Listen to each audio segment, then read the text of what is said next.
Welcome to Unbiased and On the Fence. I'm Shane. Thanks for joining today. This one is all about trusting our intuition. This came to me by someone trusting their intuition to tell me about this. Now, I've often talked about, hey, Mary, glad you made it. You're always so quick to hop in here. Party Puppy, welcome. Josie, I appreciate you hopping in. So yeah, intuition. Now, I've talked about these Mandela Effect changes in the past and how I felt a lot of them were telling us to get back to our right brain. And I believe that's where intuition lies. And one of the main things that usually stops us from acting on our intuition, brain getting involved. And how does the left brain really get involved to interfere? I think it reminds me of the cartoons when we were little, where it would have you'd have an angel on one shoulder and a demon on another, right? Or a little devil on your shoulder, and one's whispering in your ear, and you know which one are you going to listen to? It's that sort of thing, because whenever there's this internal battle going on whether you should be paying attention to your intuition, that it's what you're worried about other people thinking about a decision you're going to make, or just logic coming into play, and you just don't trust your gut feeling. But one of the things when I started realizing that a lot of these Mandela Effect changes were telling us to get back to our right brain, I started considering whether or not my intuition had let me down before. And I started trying to think of instances where I felt my intuition had somehow let me down, but I could only really recall times when it felt like I regretted not listening to that inner voice or trusting my gut. I didn't really have any times that I could recall where it was like, why did I trust my gut? And I don't know why this wasn't obvious to me. I don't know. You guys can share your experiences with the group as to whether or not you've had times when you trusted your gut and it let you down. But I couldn't really recall any times opposite. It was always like, man, I knew I shouldn't have did that, or I knew I should have done this, or I had a feeling about that and I didn't listen to it. It was always regret about not listening. Not really regret about listening to it, though. And I believe that, you know, I pulled up some research, and a lot of it points to us having something internal, or that intuition being built on our experiences and stuff. And that might be a part of it. Intuition really connects us to a higher source, consciousness, a God, maybe a global consciousness. I don't really know. Maybe you're just tapping into one of the videos I was watching. The lady said that, you know, she would interview people to hire people, and she would have feelings. You know, maybe one person was a little bit more qualified, but she would just have a feeling that someone a little less qualified would fit the position better. And she regretted not listening to those feelings whenever she didn't listen to them. And it's coming through a little glitchy. Sorry about that. I'm trying to maintain, try not to move as much. It all increases the data rate. But so yeah, the intuition thing. Let me get into some research here that I found to be pretty cool stuff.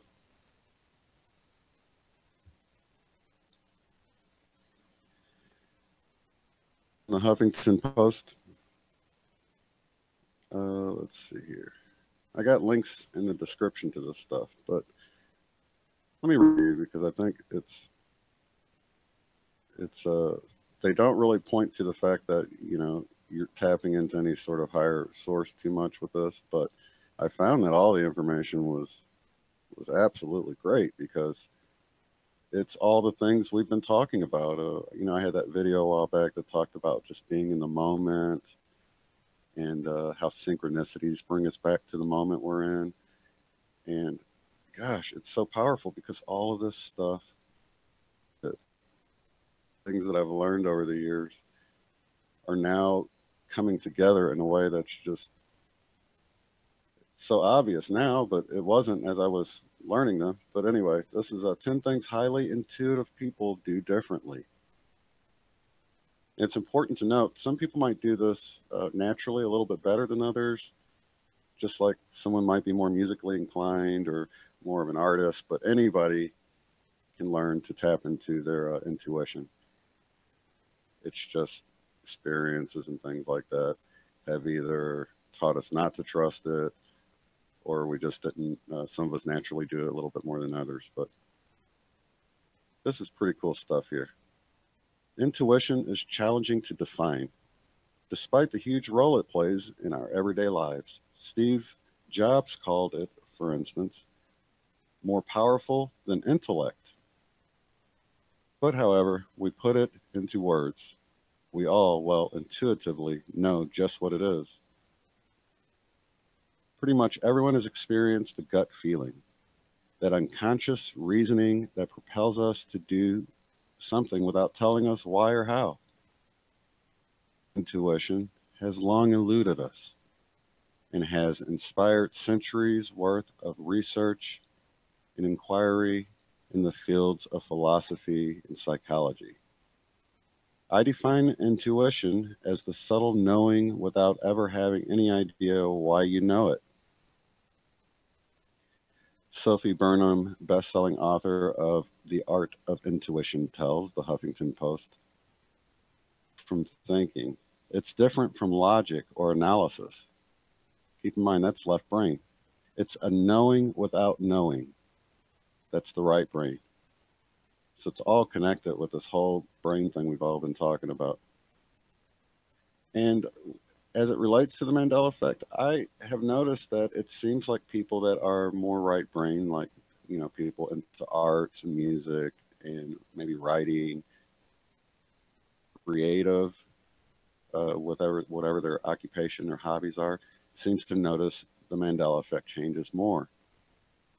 And like someone was commenting with the Bible, they said they would have never not noticed the line in the Lamb scripture because as they read the Bible, they get a picture in their mind, which I do too.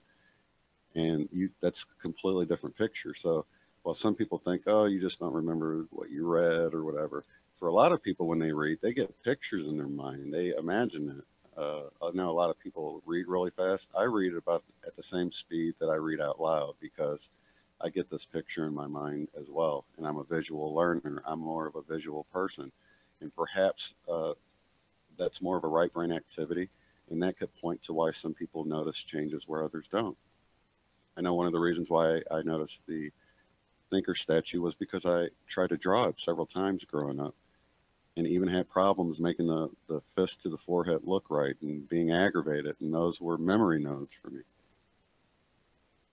So it goes on. Our intuition is always there, whether we're aware of it or not. Huffington Post president and editor-in-chief Ariana Huffington, coming book Thriver. Even when we're not at a fork in the road, wondering what to do and trying to hear that inner voice, our intuition is always there, always reading the situation, always trying to steer us the right way. But can we hear it? Are we paying attention? Are we living a life that keeps the pathway to our intuition unblocked, feeding and nurturing on our intuition? A life in which we can make use of its wisdom is one key way to thrive at work and in life. Cognitive science is beginning to demystify the strong but sometimes explicable presence of unconscious reasoning in our lives and thought, often dismissed as unscientific because connections to the psychic and paranormal. Intuition isn't just a bunch of hoo-ha about our spidey senses.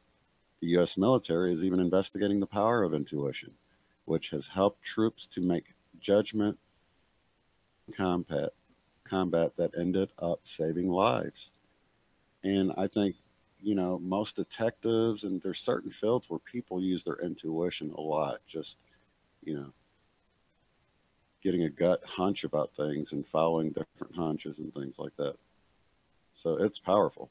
There's a growing body of anecdotal evidence combined with solid research efforts that suggest intuition is a critical aspect of how we humans interact with our environment and how ultimately we make many of our decisions. Ivy Estabrook, a program manager at the Office of Naval Research, told the New York Times in 2012. Here are 10 things that people in touch with their intuition do differently. They listen to that inner voice. It's very easy to dismiss intuition, says Burnham, but it's a great gift that needs to be noticed. The number one thing that distinguishes intuitive people is that they listen to, rather than ignore, the guidance of their intuition and gut feelings. Everybody is connected to their intuition, but some people don't pay attention to it as intuition. Burnham says, I have yet to meet a successful businessman that didn't say, I don't know why I did that. It was just a hunch. In order to make our best decisions, we need to balance intuition, which serves to bridge the gap between instinct and reasoning and rational thinking. Francis Coley, author of The Intuitive Compass. But the cultural bias against following one's instinct or intuition often leads to disregarding our hunches to our own detriment. We don't have to reject scientific logic in order to benefit from instinct. We can honor and call upon all of these tools, balance. And by seeking this balance, we will finally bring all of the resources of our brain into action. Another way of saying that is both hemispheres of our brain into action. Number two, they take time for solitude. If you want to get in touch with your intuition, a little time alone may be the most effective way. Just the solitude can help give rise to creative thinking. It can also help us connect our deepest inner wisdom. People are often introverted, according to Burnham, but whether you're an introvert or not, taking time for solitude can help you engage in deeper thought and reconnect with yourself, or like I like to think, your higher self. You have to be able to have a little bit of solitude, a little bit of silence, she says. In the middle of craziness, you can't recognize intuition above all the noise of everyday life. They create. When I came across this image here, I was blown away because this is an image I would draw a lot as a kid. I wouldn't draw a lady on the neck of a guitar like this, but I'd always draw cause I aspired to be a musical artist, so I draw myself either, walking away with my guitar strapped to another guitar on me, strapped on my back, like I'm walking down the neck of a guitar, or I'd have myself just standing on the neck of a guitar, sort of like she's doing. And when I came across this image, it took me back to when I was a kid, and this was a theme in some of my art, to draw a guitar like that. It's just so funny to see it again, to see somebody actually Photoshop it. It's cool. Creativity does its best work when it functions intuitively, writes researcher and author Carla Wolf. In fact, creative people are highly intuitive, explains Burnham. And just as you can increase your creativity through practice, you can boost your intuition. In fact, practicing one may build up the other. Mindfulness. Meditation and other mindfulness practices can be an excellent way to tap into your intuition. As The research inside yourself Leadership Institute explains mindfulness can help you filter out mental chatter, weigh your options objectively, tune into your intuition, and ultimately make a decision that you can stand behind completely. Mindfulness can also connect you to your intuition by boosting self knowledge. A study published in the journal Perspectives on Psychological Science showed that mindfulness, defined as paying attention to one's current experience, is a non judgmental way, may help us to better understand our own personalities. And that's getting back to being in the moment. And as Ariana Huffington notes in Thrive, increased intuition, compassion, creativity, and peace, side effects of meditating.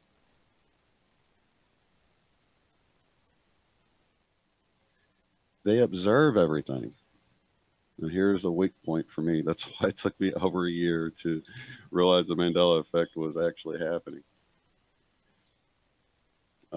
Because I'm not very observant. I need to work on that. But yeah, they observe everything.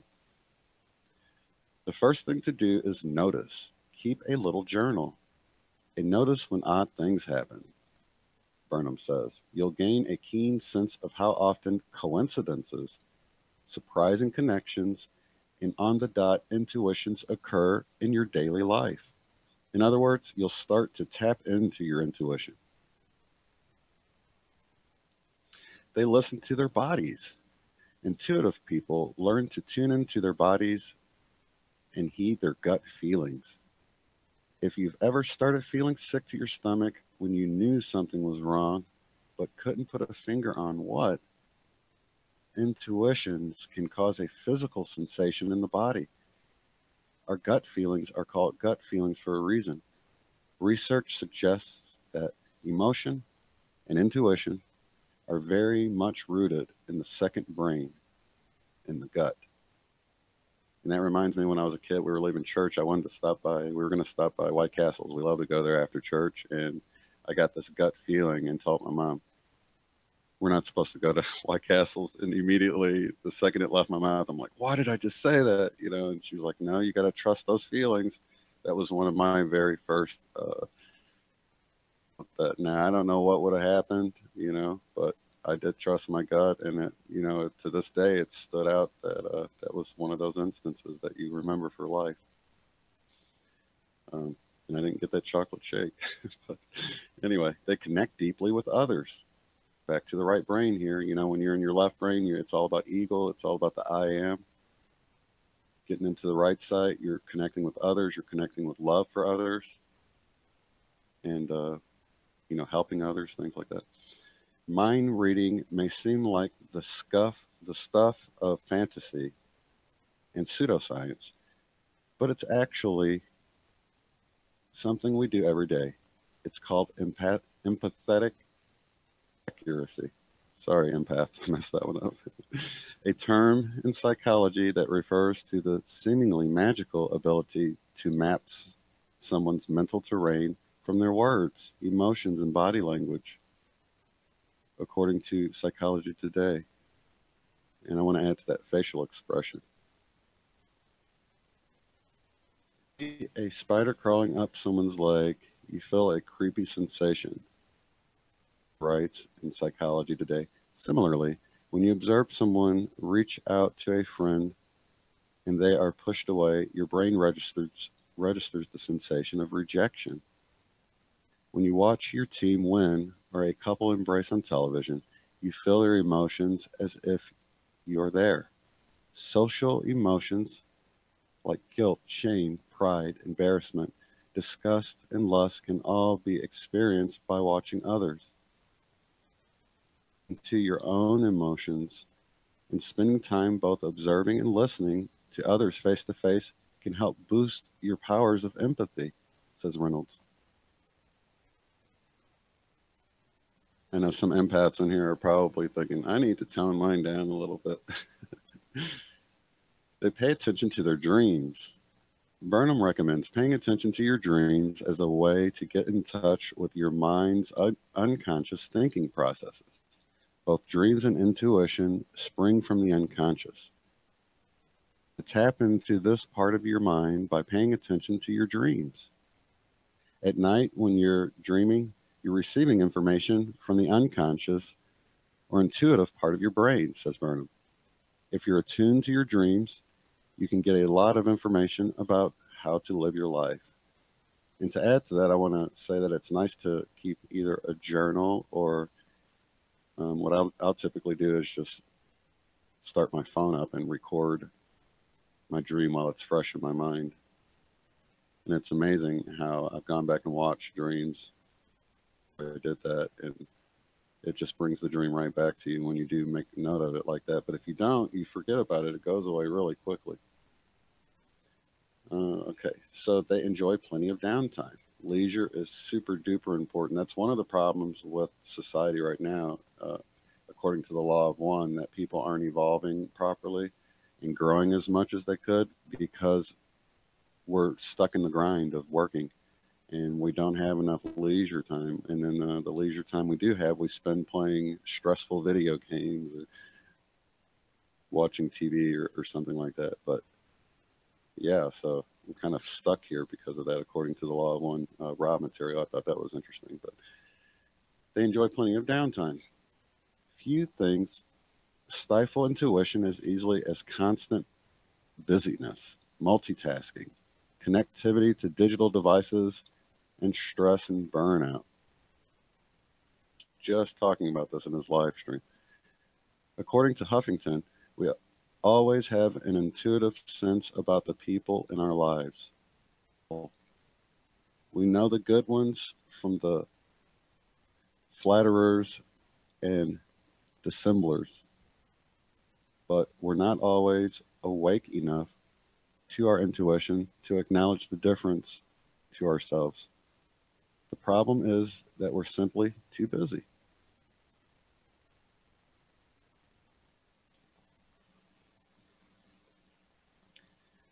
They mindfully let go of negative emotions. Now, this has been a theme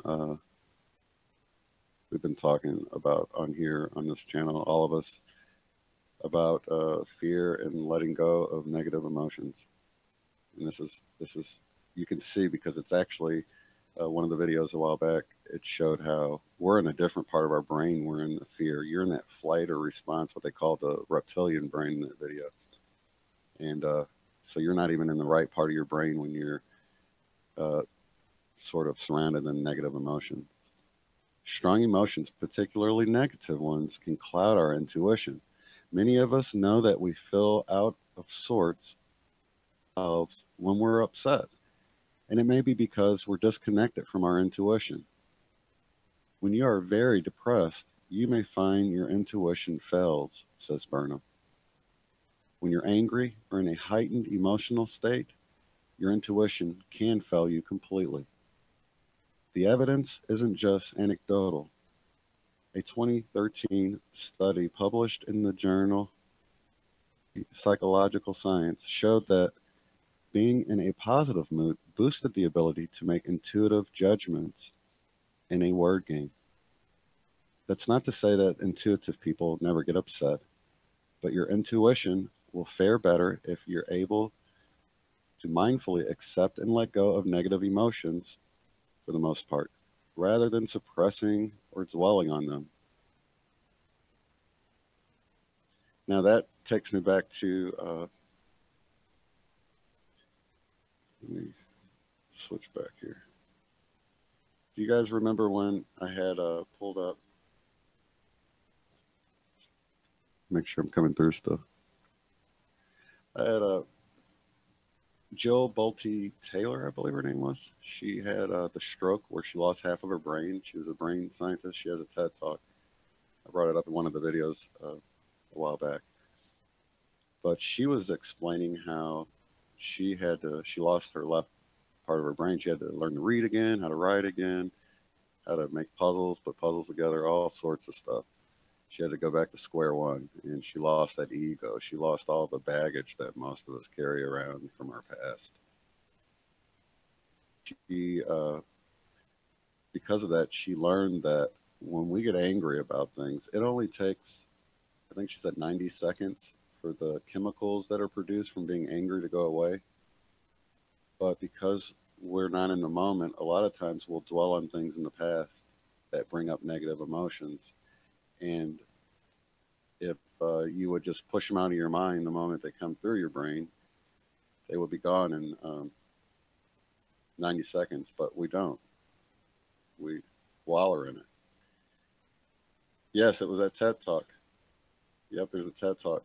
Jill Bolte Taylor. And in fact, I saw one with, she had, it was a really long video. It was like 2 hours that uh, Oprah Winfrey interviewed her. And I tell you what, that was a really good 2 hour program. If you can find that, it was a XM radio interview, but it was it was on her channel. So I want to go to this other video, slowing things down.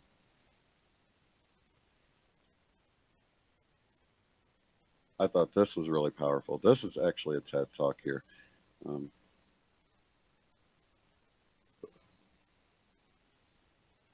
there we go.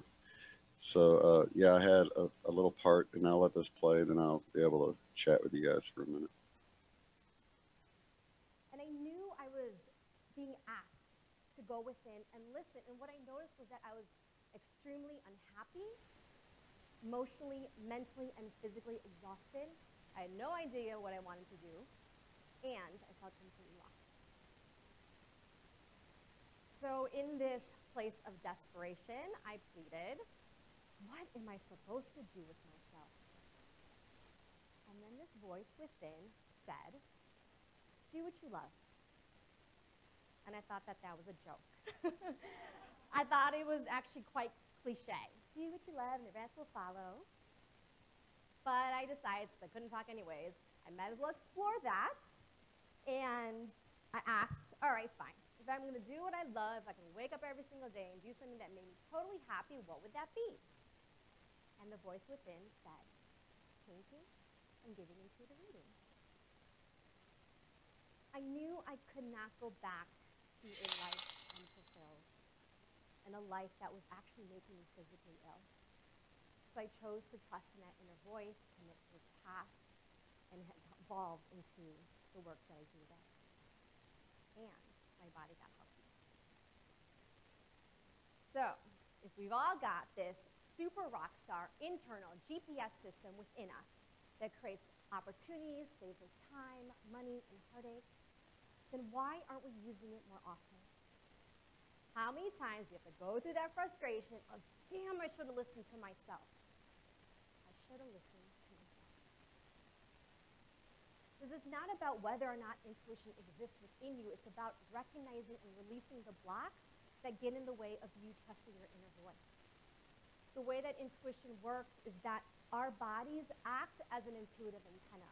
We're picking up vibrations of energy that's all around us.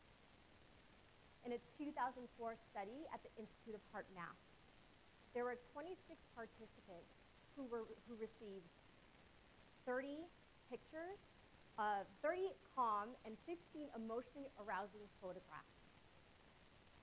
What they revealed was that their brain and both their hearts actually picked up energetically, and they had visceral and emotional responses to these pictures even before they were shown. Therefore, they were accessing existing intuitive information that wasn't even available to their conscious mind. So what is really getting in the way today?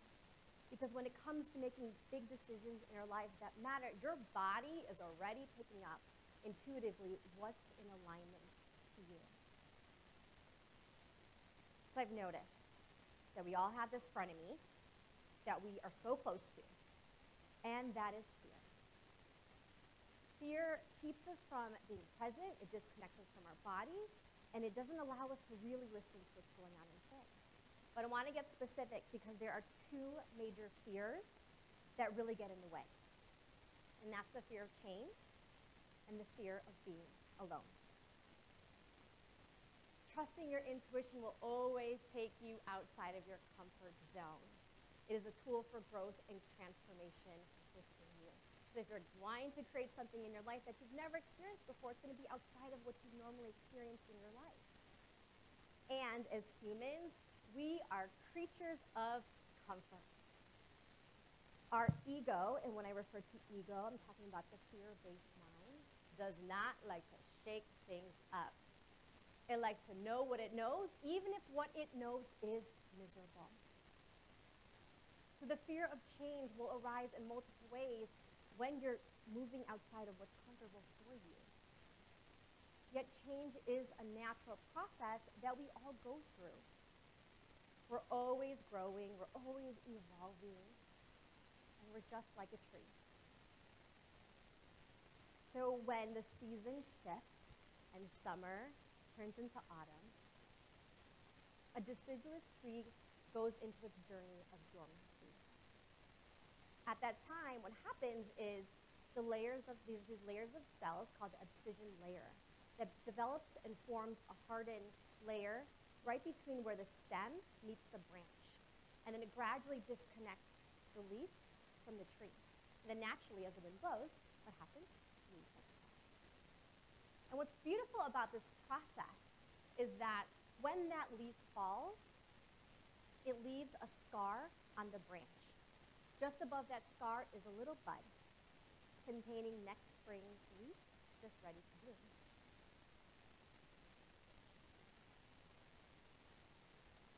And just like this growth and this transformation with this tree, we ourselves can go and flow in that way, because a tree doesn't freak out when winter starts to come and they're like, oh my gosh, I'm gonna lose all my leaves, I'm gonna be naked forever, I'm not gonna grow them back next spring. And a tree doesn't try to keep all of its leaves throughout the winter. As a matter of fact, what happens is that its next step is waiting there right inside that bud.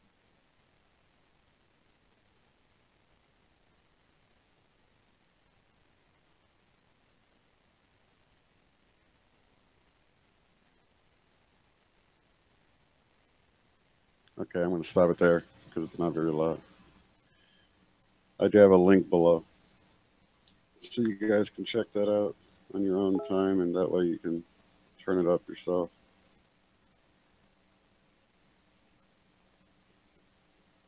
I'm going to link off of here.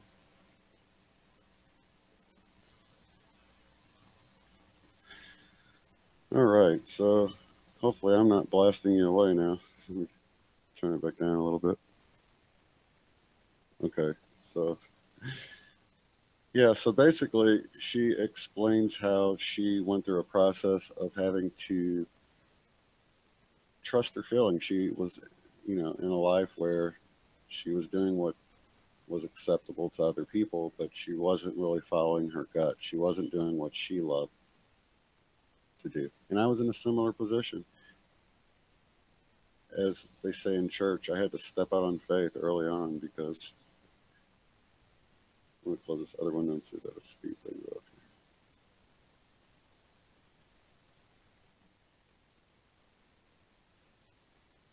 There we go. That should help a little bit. But yeah, I was in a similar place when the Mandela Effect happened. And I found it harder and harder just to carry on as you might think. And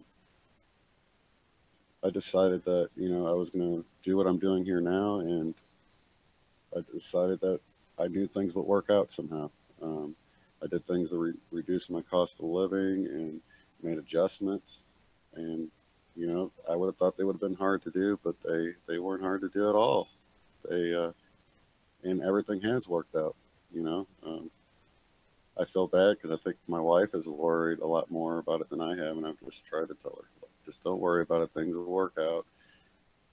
Because I looked at my whole life and the way things had seemed to be purposeful my whole life, and leading up to this moment, that gave me the assurance that everything would work out, and everything has worked out. And so let that be an encouragement to you. If you feel like that, you guys have oh, Shmeenix, thanks, buddy. If you feel like there's something that you need to do, and you just got that fear of doing it, I would say trust your gut. Do what you love to do. Do what you feel like you're supposed to be doing, and don't let others or the circumstances, what appears to be, if anything, Mandela Effect has taught me that you can't trust your eyes, right? Because wow, I mean, it really flipped that old saying on its head. Seeing is believing, because Mandela Effect has been exactly the opposite of that. Seeing isn't believing, because I can't believe a lot of the things I see now, and I have to question everything at this point, and really have to question what I saw. You could trust that, but not anymore. And it's forced me to pay a lot more attention. I don't know about you guys, but I question all sorts of things. In fact, for people who think this isn't happening, there's no way I could be where I'm at right now, just in my thinking in general, if it wasn't really happening. It really forces you to get back to just trusting your gut. And that's what this is all about, trusting your intuition. When I thought about it, I can't think of a time it's ever let me down personally. And I would encourage you guys to think back to regrets you have with your intuition. Was it regrets about following it, or was it regrets about not following it? And think about when you didn't follow it. Why didn't you follow it? Were you worried about what someone would think, or were you worried about how it looked? Or did you let logic, like the one person was saying, they would hire somebody that was more qualified because they felt that although their gut told them to hire the other person, and they regretted not following that. So that would be one of those instances where logically I should go this way, but for some reason I feel like I should go this way. Has that let you down when you followed that, or do you find that you usually regret not going with your gut? Because with me personally, I can only think of times I was regretting that I didn't follow my gut feeling, my instinct, my intuition. And so if you take anything away from this, trust your intuition. And it's powerful. It's a tool we have that we don't realize how much an integral part of our life it should be. And it can, just the route you take on the way home, little things in life, even buying certain things in the store, products and things like that. You have a certain feeling. I've had feelings about everything like that. Like, which one do I get? And usually you let price be the indicator, but that's a logical thing. Maybe you feel like you want to pay another dime and get this other one for some reason. Get the other one. Trust your gut, because you never know what chemical might be in the one that was 10 cents cheaper or whatever,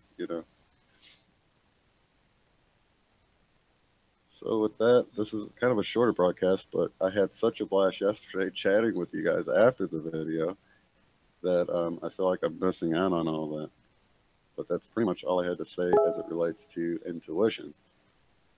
And I want you guys to feel free to stick around afterwards. And I really appreciate the fellowship and just being able to chat with you guys, because it was, like I said yesterday, I had a blast. And I almost wish I would have left it rolling just because the chat was pretty telling. But I know some people might not open up as much if it's in the video. So I will end the video here, and I appreciate you guys tuning in, and trust your gut. And I will see you on the next broadcast. Have a good one.